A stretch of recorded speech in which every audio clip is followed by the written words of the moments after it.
Now, but it's so important to know that this precious gift of the Spirit, the outpouring of the Spirit, that brings about dreams, that brings about intuition, knowing from the inside, that brings about dreams. I just know. Dreams, visions, revelations, and prophecies can also come as a result of your personality. There are three realms of the Spirit. There is the sexual realm of the Spirit. There is a deep realm of the Spirit. And there's a deeper realm. That's the reason why in the way that the priesthood, the Old Testament priesthood was designed, for you to enter into the temple to be able to be with God, there's an outer court. That is the holy place. That is the holiest of holies. All of them still belong in the spiritual realm. But you see, in chapter number 5 of the book of Hebrews, verse 14, the Bible says, strong meat belong to them that are full age. Those who by reason of use have their senses, spiritual senses, exercise to discern both good and evil. There is a good to the outer court, there is an evil to it. There is lesser evil to the inner court. There is no evil in the holiest of holies. If any evil comes down with you there, you will die, the evil will die. Because that's where the Shekinah glory of God comes in. That's where God meets with people. But ladies and gentlemen, listen. People who will come to the realm of intuition, who will come to the realm of dreams and visions and revelation and prophecies that are 100% perfect. That is a realm. And there are not many on earth. There are not many. That's why you have had many dreams, many visions, many revelations, many prophecies that don't hold waters. Because, look at what Solomon said here. Ecclesiastes chapter 5 verse 3. Ecclesiastes chapter 5 verse 3. Ecclesiastes chapter 5 verse 3. I am teaching this thing to guide you because there are so many moves in Ireland now where people are being detained by prophecies, by visions, by revelations. They live another kind of life. It's another realm of prophecy that is being given to them. Everybody is falling down, everybody is prophesying. I pastor a church in England where it was prophecy from beginning to the end. As soon as I start teaching like this, they'll be falling. I told them, I said, can you just stop? I said, can you just stop? Because I know that in less than 5 years, nobody will be in that church anymore because all the prophecies, when they don't come true. As a matter of fact, one of the prophets that came there came all the way from Ghana and prophesied to me that I should not go to Ireland. I didn't know who told him I'm going to Ireland. His friend has told him that I'm going to Ireland. And he said, no, there's a better place for you to be taken care of. All the people that are left in England now, God can use us to take care of them now. God can use us to take care of them. Yes. For a dream cometh through the multitude of business, and a fool's voice is known by multitude of words. When you are in the sensual realm, not in a really spiritual place, your mind wanders around and could pick up some liking. It doesn't mean that all the liking that your mind picks is evil. Can pick up good liking or bad likings. When you sleep or when you sit down and you're meditating, those things come back to you. It's not everything that comes to us, whether in intuitions, you better write it down, in intuitions, in dreams, in visions, in revelations and prophecies that are of God. It doesn't mean they may be of the devil, but they could lead you to the devil.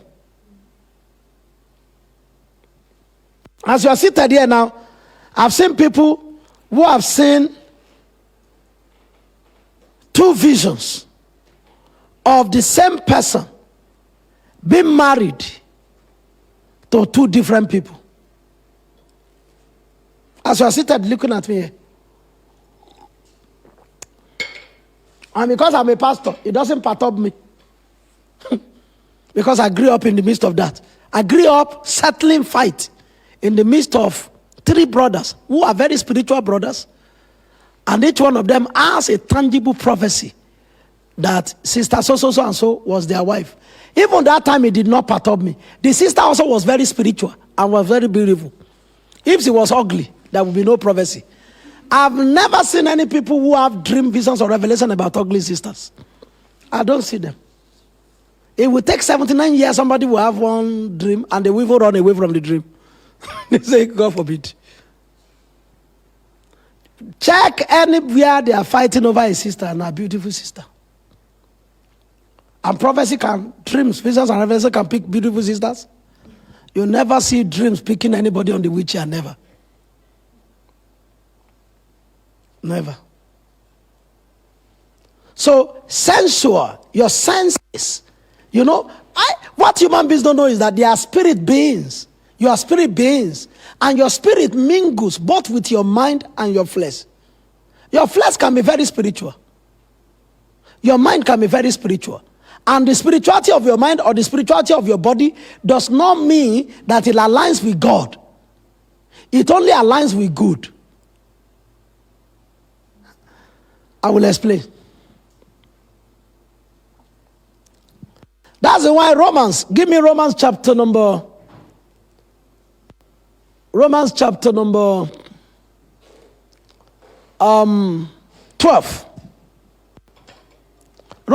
number 12. Paul was begging people here. He was begging Roman Christians. He said, I beg you. The word bishit there said, I beg you. I plead with you. Therefore, the word brethren there means brothers and sisters. Dear brothers and sisters, by the mercies of God, that you present your bodies, force it as a living sacrifice, only and acceptable unto God, which is your reasonable service. The next one says, and be not conformed to this world, but be ye transformed by the renewing of your mind. And I will tell you how to do, that you may prove that which is good and acceptable and perfect will of God. The 3 of them are not the same. Something is good, is not acceptable. Something is acceptable, is not perfect. God deals with human beings on these 3 levels: outer place, inner court, the holiest of all, the holy place. And many of the things that people have actually accrued to themselves and have, frolic with and have been involved with, they just discover that this marriage cannot produce 100%. They just discover that this ministry cannot produce 100%. They just discover that this venture cannot produce 100%. Anything that is not the perfect will of God cannot produce 100%. The good can produce 30. The acceptable can produce 60. And you will still be good enough. But there is no kind of prayer you can pray to make God put 100% on what is not 100% with.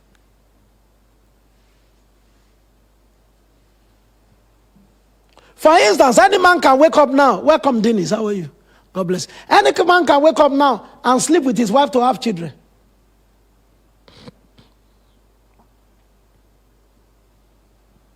But there are people who ask the Lord, how many children do you want me to have?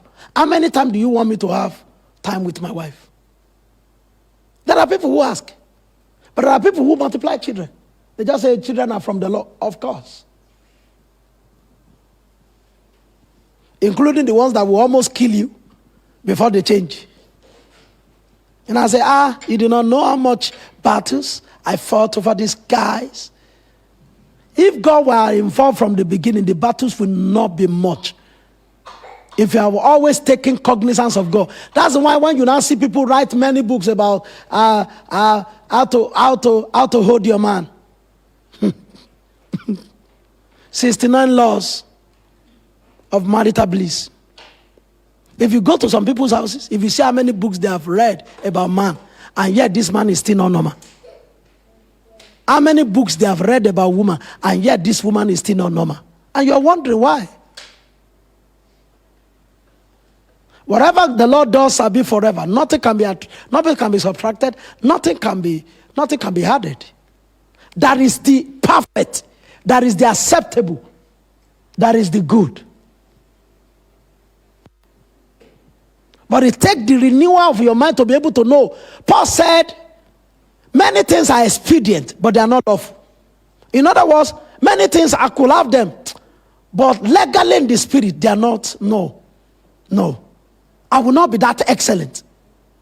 So many of you are very good in the school. You are passing all your school, but you are not excellent. You are not an excellent student.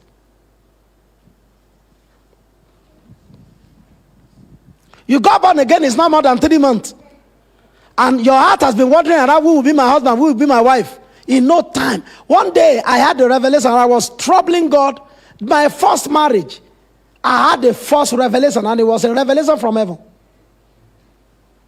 I told God, I said, this guy has taken so much money from me. I will show her that I'm a prophet of God from an ancient city. I went into fasting. Say, my daughter was with me. We will walk around. We will pray. One day, I was in 3 days. God said, this guy is going to kill himself. An angel came and began to sing. Tujuka o, I can't still forget. Tujuka o, oremi tujuka o. Tujuka o, oremi tujuka o. Jésù ní kí n sọ fún ẹ o, tujuka. Láìpẹ́ yìí o, wá di bàbá ìyanu. Baba Aseyi, Baba Asayo, Jésù ní sọ fún ẹ o tujuka. An angel began to sing and said, cheer up, David. Jesus asked me to tell you that very soon you will have children with her. And I woke up with joy because I was prosecuting a battle. And I told God, I'm not giving up on this battle.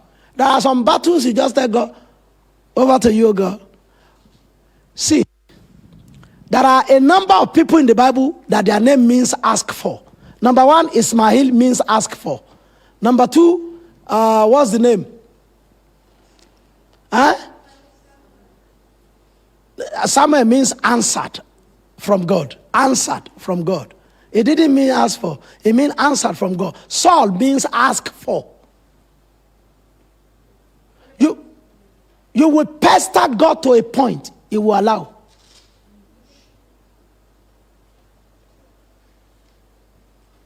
You will pester God to a point, He will allow. And you will know.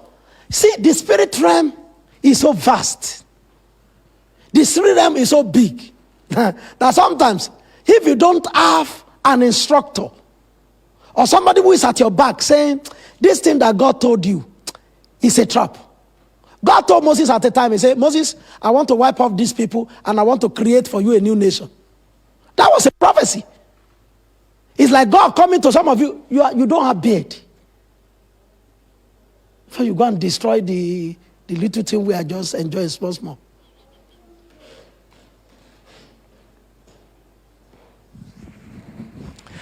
And God just came to you. Oh, they jar you.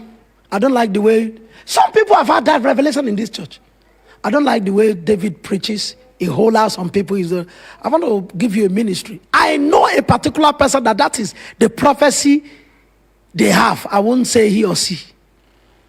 And to the person, I am a little thing in the spirit realm. And I look at the person like this. Despises almost everything that I do because of the prophecy. And I'm looking. You can be deceived from the spirit realm. Balaam pestered God to a point whereby God told Balaam to go. On the way, God wanted to keep Balaam. Balaam could not see, only his donkey saw. Angel met them in the street, wanted to kill, and the donkey fell on the ground, and he began to beat the donkey. And God opened the mouth of the donkey and said, Master, just leave me alone. Can't you see the angel that wants to kill us? And the one you have been riding all this while? Why do you want to kill me? That's an angel. And God said, but I've told you not to go, but you are going. You pester me and I say, go. Go for what? To go and curse the children of Israel? God told Moses, I will wipe out these people. I will create you a nation. He said, no, don't wipe out anybody. He was very wise. He said, don't wipe out anybody. If you wipe them out, how am I sure you are not going to wipe me out? Please, I beg you. Eventually, even Moses, God wiped him out. He was begging God 3 times. God said, can you stop? Don't be. That's the reason why sometimes when I see bad revelations about people, I'm not immediately so joyful to go and tell them, God is there. You don't know who is seeing your home. Just as you see, just say, God, on our behalf, not on his behalf, on our behalf, we are sorry. Because God may be showing you the revelation of somebody because you yourself, you are involved in that matter. You are complicit in the matter. He didn't want to tell you first. Like the trap of Nathan to David. Said there was a man. A visitor came to him, and he had many sheep in his pasture. He didn't take any, but somebody had only one lamb, and the person went and took the lamb and killed it. David said, the man must be killed. And Nathan said, you are the man. He said, wow. He said, oh, wow. And he began to prostrate, God forgive me. You should not kill the man. And the prophet of God said, sword will not depart from your house. Because you have used your mouth for the judgment. If he has said, let us forgive him. God, let us forgive him. And God said, if not because you have said this, I will have killed you. But he said, the man must be killed. And God said, he said, where is the man? He was ready to kill the man. They said, you are the man. You better be careful. You better be careful what you say to me. Because every human being is loved by God. Totally loved by God. You've got to be careful. When you are prosecuting a matter that involves human being, prosecute it from the basis of mercy and from the basis of the fact that you are wrong. As a pastor, you teach people. The Bible talks about, it says, an high priest is chosen from among people to offer sacrifices for the sins of people and for himself, because he is taken from among the people. You didn't hear? You didn't hear? Only Jesus Christ was not taken from among the people. Me, I'm taken from among the people. And when you are judging people, Galatians chapter 6, he said, if anybody is in any fault, you who are spiritual, you are a teacher. 1 John told us, don't let us be many teachers, for you will receive stricter judgment.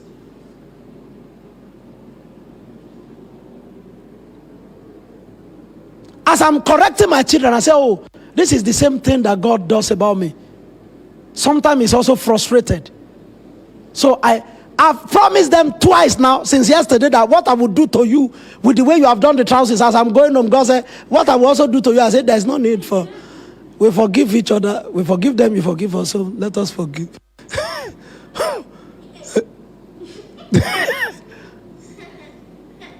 I just give them food. I say, go and sleep, boys. Sleep. Enjoy life. So that they can tell me the same thing spiritually also. There's no way you... They say forgive and you shall be forgiven. You see. So when you forgive people, you have knocked God out. Code. Yes. Are you listening? Are you listening? So, be careful.